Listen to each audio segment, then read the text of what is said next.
For the next few episodes of the PayDay Podcast, we're going to be getting off of the benefit topic like we did in the last few, and we're going to start talking about where payroll fits in the CPA, bookkeeping, and tax shop overall.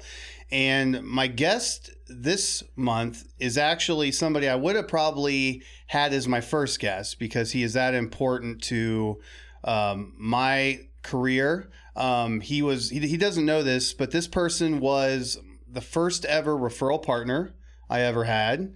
And then that relationship over years evolved into more of a strategic partnership.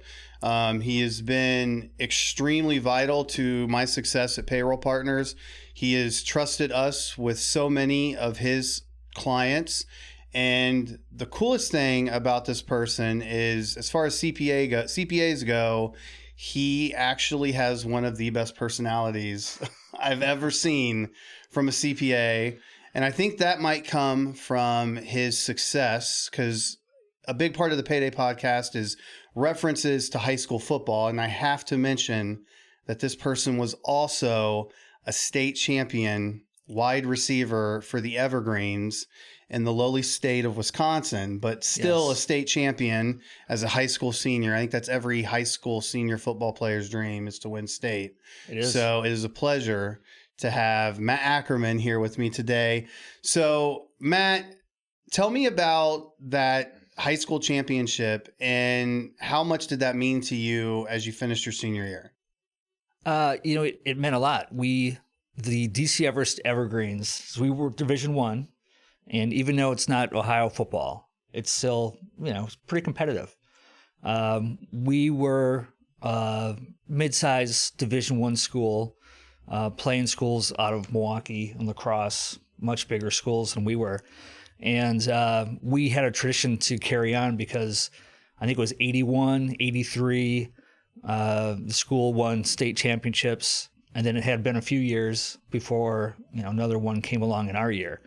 And it was all about teamwork and working together. And it was great. It's you don't get those experiences very often. Yeah. And you don't have those then later on in life, because most people, once you're done with high school, you're not playing team sports anymore. Yeah. So it was a great way to finish off that season, because I also played basketball and we were not very good. Yes. So yeah, it was great. That's awesome. I always joke about the lack of success I had in high school football led me into sales and not getting emotionally invested in defeat. I can't imagine what it would have been like having the high of winning state and then now having to go on with the rest of my college or whatever life and not experiencing that high again.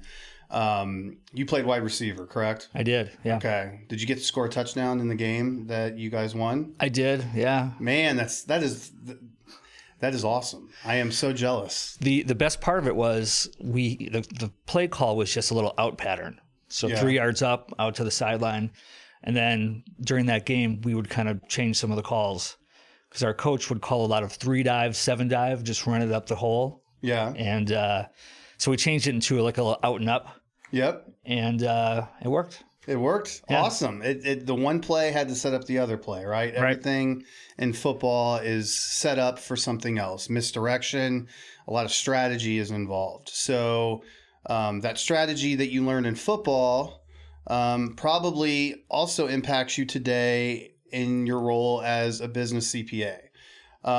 Before we go into your shop today, you also have an interesting backstory about what led you into coming to Cincinnati and how you ended up opening up your own shop. So what did you do right after school? Like, where did you go to school for accounting out of the gate, or did you end up in that? How did that happen?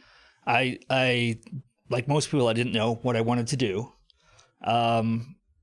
I was reading U.S. News and World Reports, which I don't think anybody reads that magazine, or it's probably not around anymore. Nope. And an article I read said that 50% of CEOs had a background in accounting. So I needed to pick something. The first accounting class I took, I really liked my professor. Accounting is like learning another language. Yep. And I liked it. And so I said, all right, I got to pursue something. I'll pursue this path. So you just wanted to be a CEO, and you're like, I'm just picking a major based on how to get to be. So was it like, I just want to be rich, I want to be successful, or did you have this like desire to be the leader of a company? I think it came from wanting to do something that was different than what my parents did. Okay. My parents were both educators. Okay. And my mom was my grade school principal. My dad was my German teacher in high school. And I had experienced that, but I had never experienced what I saw other kids' families doing, which was either running their own business or working for a company outside of education. You know, I can relate to that. I grew up as in a Catholic family that it seemed like everybody was all about a professional type trajectory. There was no sales or entrepreneurial spirit in the family. You either became a teacher or a lawyer, or if you were really smart, maybe a doctor. And I feel like that was kind of, you know, around all my cousins and aunts and uncles. That was like the direction. Nobody talked about, you know, running a small business in any kind of way. And I always loved working in the small business space as an employee. And, you know, I naturally came to sales. So you looked around and you had friends who were part of that type of culture. You probably worked in those type of jobs yourself. And you said, I want to be a CEO someday, and that's how you ended up in accounting. So then what happened next? How did you end up you worked at a big firm, correct? Early? It was a regional, mid-size, I'd say, 100 people. I started out in tax, which I thought was going to be my area of expertise in my future. And then tax season was over, and I got moved into audit. And our firm had a niche auditing nonprofit organizations that received more than $300,000 of federal funds. So you would have to have a yellow book audit. So I was traveling across the country doing these audits, which is not very satisfying for me. But that was kind of my start into lots of travel. A lot of travel. Lots of working with people who really probably aren't excited to see you, and yes, a lot of internal accounting people that are being called out about what they're doing wrong. And right. And they could decide who they would hire. And so if we would give them some issues that came up and we'd have to report them in their financial statements, then the next year they could go and hire somebody else. So it was this fine line of trying to figure out, well, we have to do a job to do and over responsibility, but an ethical responsibility. Yeah. But then we also want the work.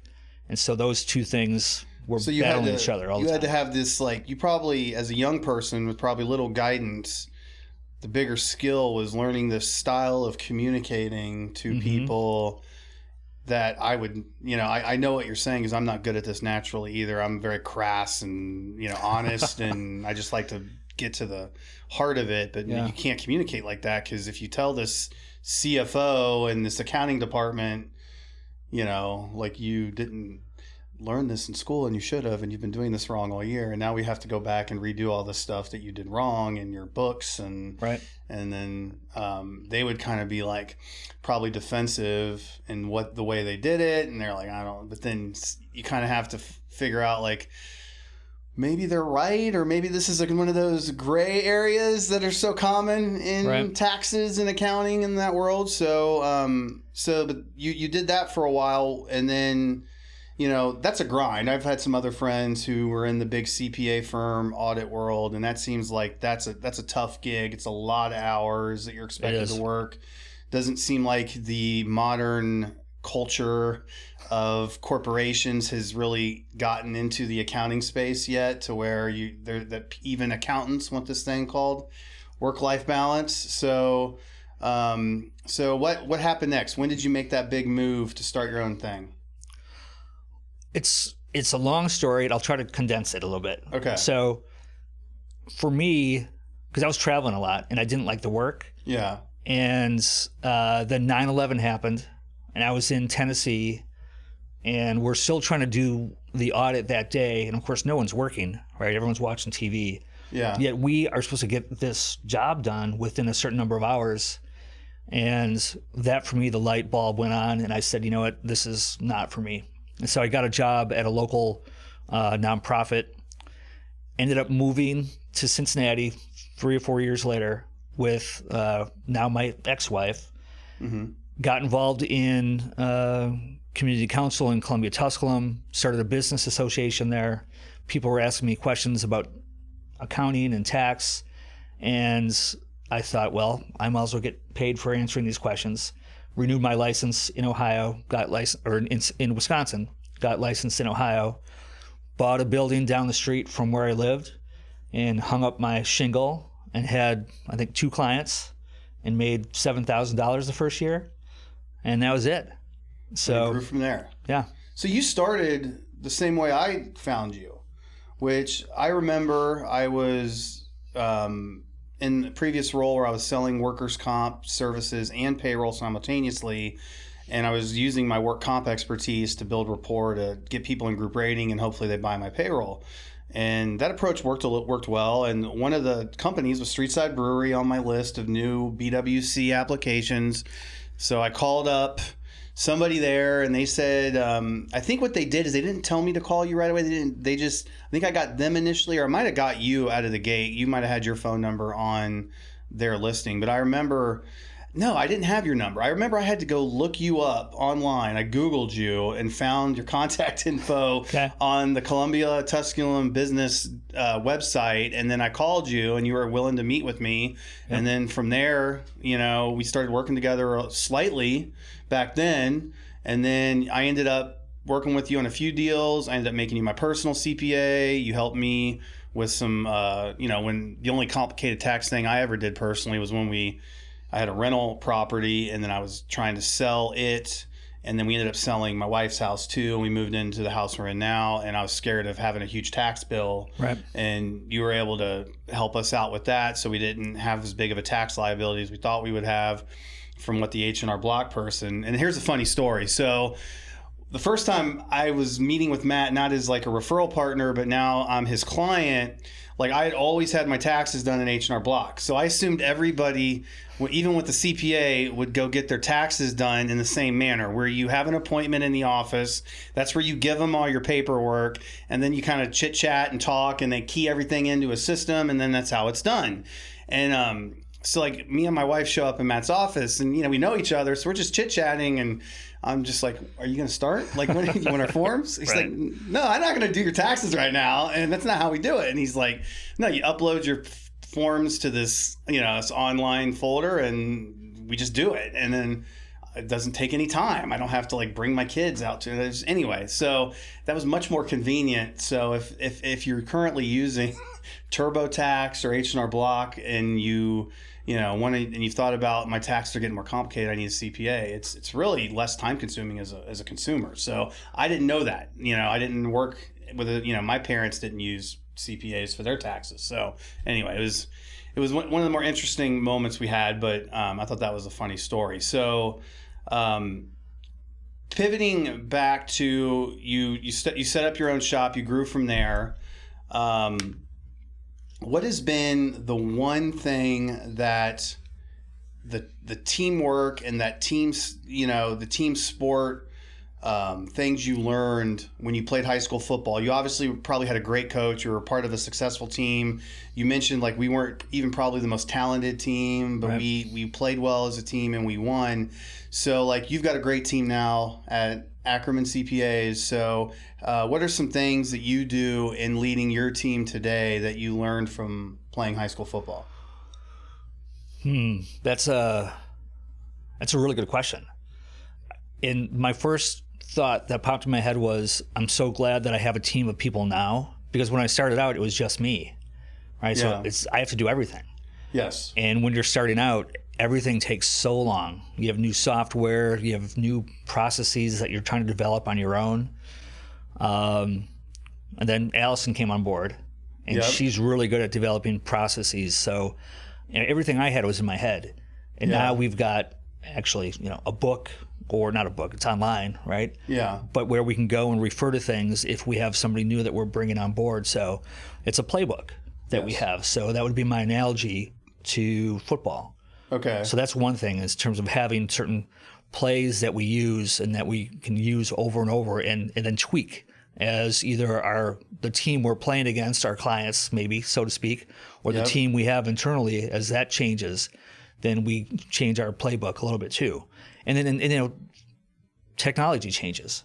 Yep. So the same way in football where, maybe quarterbacks run more than they used to. So we have to change how we're doing things as technology changes, as their expectations change too. Because really, we're in the business of not really just doing tax returns. We're in the business of providing peace of mind. Yeah. So we have to make sure that we're doing that. Anyway, I'm kind of all over the board a little bit, but that's the first thing that comes to mind for me. That's what I learned a lot, and is having that playbook. But then also, what are the strengths we have of each person on our team? So Allison's she's great with people. She's great with developing those procedures and processes we have to document.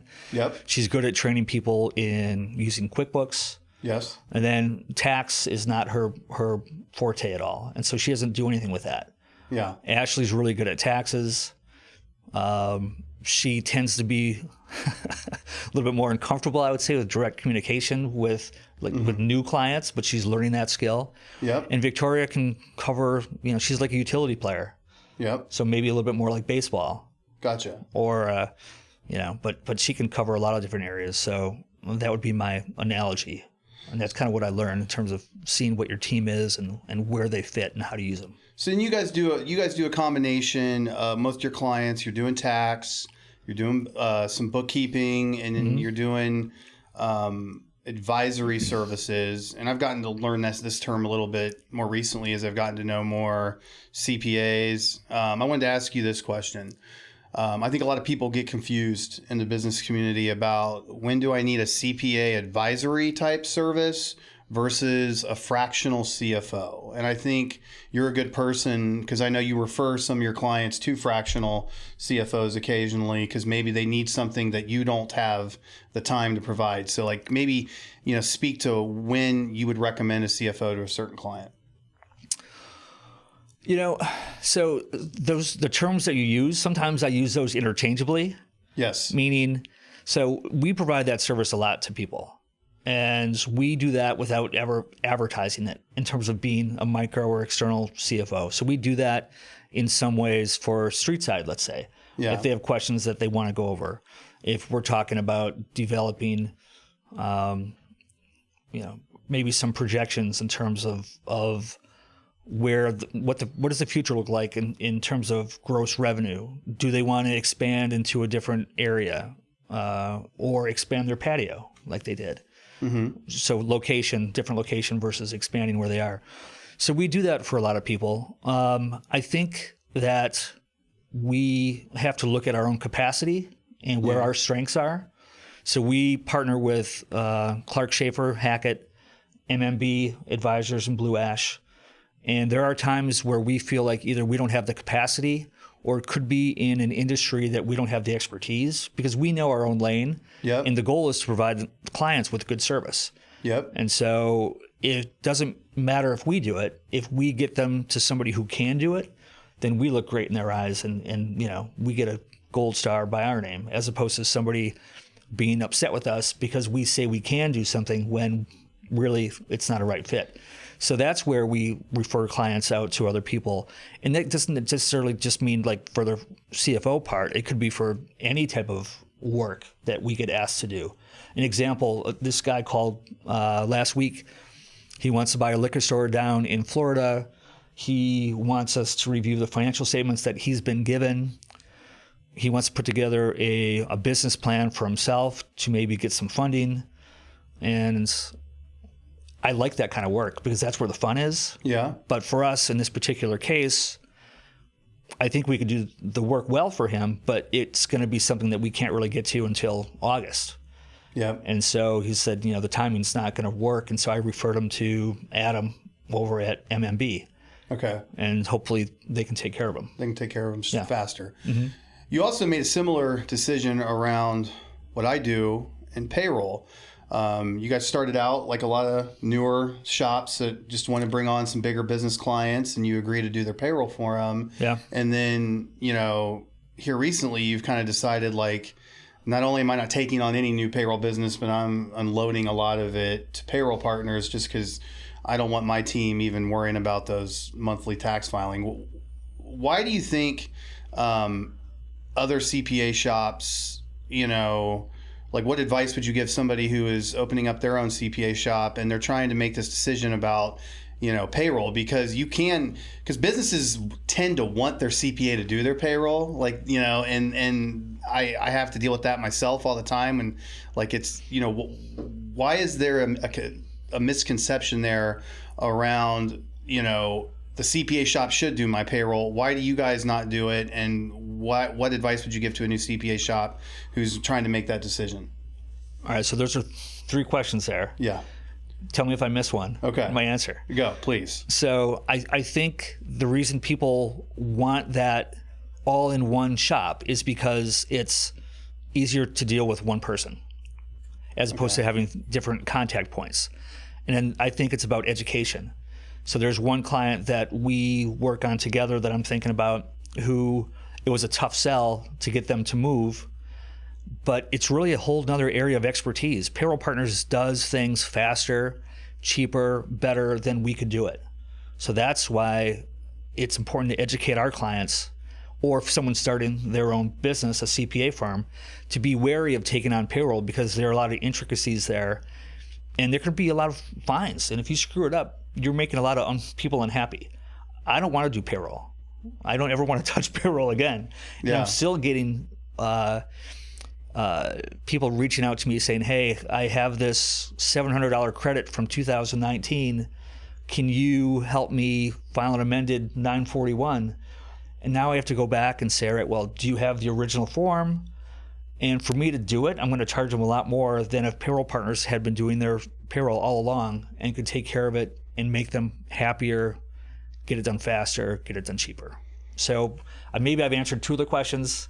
No, I love that. It's a great answer. I think it's hard to niche. Every business has this, how much do I niche? And with a CPA shop, a lot of them feel like, well, I can get this business. It's profitable business, but it starts to wear down time. And why I think this is becoming more important is in today's economy, everybody is short on good people. Mm-hmm. And I think everybody has to start looking at their people and how do I get the most out of my people, to get the best kind of, clients, the best kind of business. So I think everybody is slowly starting to niche more and more. And you're right, as a payroll service, we, maintain expertise in our lane. So local income tax in this part of the country is a big part of being a good payroll person.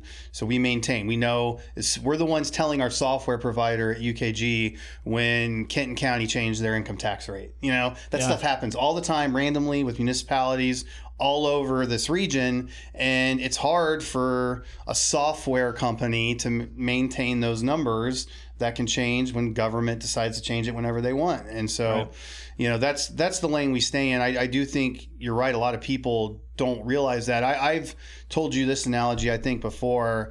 This is my sales analogy I give when I get that entrepreneur who's like, I just want one company to do my taxes, payroll, and bookkeeping. And I'm like, I know you think that because you're like a first grader in your business. In first grade you had one teacher. They taught you math, they taught you science, social studies, because it's all basic. It was all really basic info, and you weren't ready yet to change classes. But then, like 3rd grade, you started, well, I'm going to go to the other teacher and to do math. So you change classes. And I'm like, I know that you want to start as a first grader, but I'm just telling you, go to 3rd grade, business owner. Just jump to 3rd grade. Get a specialist in your taxes and bookkeeping, and then go get a specialist in payroll. And then that allows you to spend more time on your business. So I always like that analogy. I like how you are going in with what you guys are best at. I do want to ask you this question though, because this is part of. I got your background, what led you into running your own firm, but I didn't ask you yet, what was your first payroll job ever where you paid taxes, and is there anything you learned from that you still use today? Well, I'll speak to the first job and then I'll talk about the second job I had. So the first job was with a neighbor of mine, Jerry Masello, who would install the tubes where you go to like a bank drive-through when they used to have the tubes, you put the money in and it'd shoot up or shoot underground and go inside. Yeah. So he would fix those and install those. So I would work with him like part-time when he needed just a gopher to give him tools or whatever. Awesome. But I think the job, my first, what I would say real job was at Dairy Queen. Nice. And you learn about making sure you're counting the till. Yep. That there isn't, you're counting inventory. Cash business probably back then, all cash. Yeah. And making sure people aren't giving away too much of the product. Yep. So it's really all about inventory control and really just about showing up. You know what I mean? Yeah. Like you have to be responsible. And at that age, you're young. You want to go play with your friends and do whatever. So I think my parents for teaching me a good work ethic. And that was the first time I applied it really outside of, the home I grew up in. Nice. I think that's what I'm still using today is. Did you have to clean a soft-serve ice cream machine? Yes. Isn't that one of the most, when I was working at the root beer stand, that was the most tedious thing. And we got in trouble at one point because they were testing soft-serve ice cream machines at places that had them all across one of the news places up in Dayton. So like they were featured as having like a high bacteria count or something. So we got really weird with our soft serve ice cream machine as far as we had to like empty it out once a week and restart it over again, because if you don't, you get that bacteria built up. I don't know if did you have to do a lot of that? I don't remember there being any issues, thank God, with that, but I did get called back in to mop again one time because I was using a dirty mop head. And that never happened again. The mop heads, dirty mop heads, the things you learn and when you're young about, it's crazy how those food service jobs you have when you're young can really build your work ethic and really give you that sense of urgency to get things done in a timely fashion. And, sometimes I've worked with other people who just didn't have that sense of urgency, and a lot of times they never worked in the food service industry to get that skill. So I've always loved to hire people who are in the food service industry. So, so you're working at Dairy Queen, you're the big stud wide receiver on the football team. Is this going on at the same time? Yeah, it was. Okay. Yeah. So working at Dairy Queen. So that was probably, did you guys used to hang out in the parking lot? Did you get somebody would have a car with a speaker system in the back, and we would. Although by the time I got done working, I'd want to get out of there as quickly as I could because I just smelled like ice cream. That was a challenge. Ice milk, I should say. It was a challenge for me. I wasn't much of a ladies' man. So, and I worked at a place with lots of ladies, so that was like my chance. So you had to figure out a way to like change your shirt or put on some cologne for the little hangout time after the shift. But anyway, those were good times. I can relate. So speaking of football, though, we talked about what position you played and how it's impacted you. So now let's talk about Streetside Brewery. Your role as their CPA and advisor, fractional CFO, whatever you want to call it. Yeah. If you could say that you were a position on a football team, offense, defense, special teams, in that role, what would it be and why? So I thought about this, and I saw somebody else's answer to your question. Yes. So I like to think when we're in business, we are on the offense, right? Yes. We're out there to generate income and to have a positive net income. Right. Yep. We want to do well, not only for ourselves, but for our employees and provide a good product, no matter what it is, to our customers or our clients. Yep. So I'm going to go with offensive coordinator. Okay. And that could be helping to advise, let's say, that the head coach on what the next plans should be for the business. If we're looking at projections into the future in terms of what their net income is going to be. Should they be hiring on somebody else, and what does that look like in terms of their financial statements? An external CFO, a lot of times what we do is we are reading the playbook of the financial statements. And that's the most important thing you can learn, I think, when you go to school to be an accountant, because that tells the whole story. And the analogy that I use for somebody like StreetSide or anybody is, your balance sheet is the foundation of your house. If your balance sheet isn't solid, your P&L could just fall apart and might not be accurate. So we go through and we look at these statements so we can understand the story of the business. Yep. So that's what we do at StreetSide and other clients too. It's really just to be there to bounce ideas off of. And we're just one of many people who are on their team. Payroll Partners, right, is a go-to. So we would work with you if they have questions about new staff and are they supposed to have Kentucky We're the tax? offensive line. Yeah, the offensive line, the blockers, right? Yeah, yes. So then they have to have an attorney and an insurance person.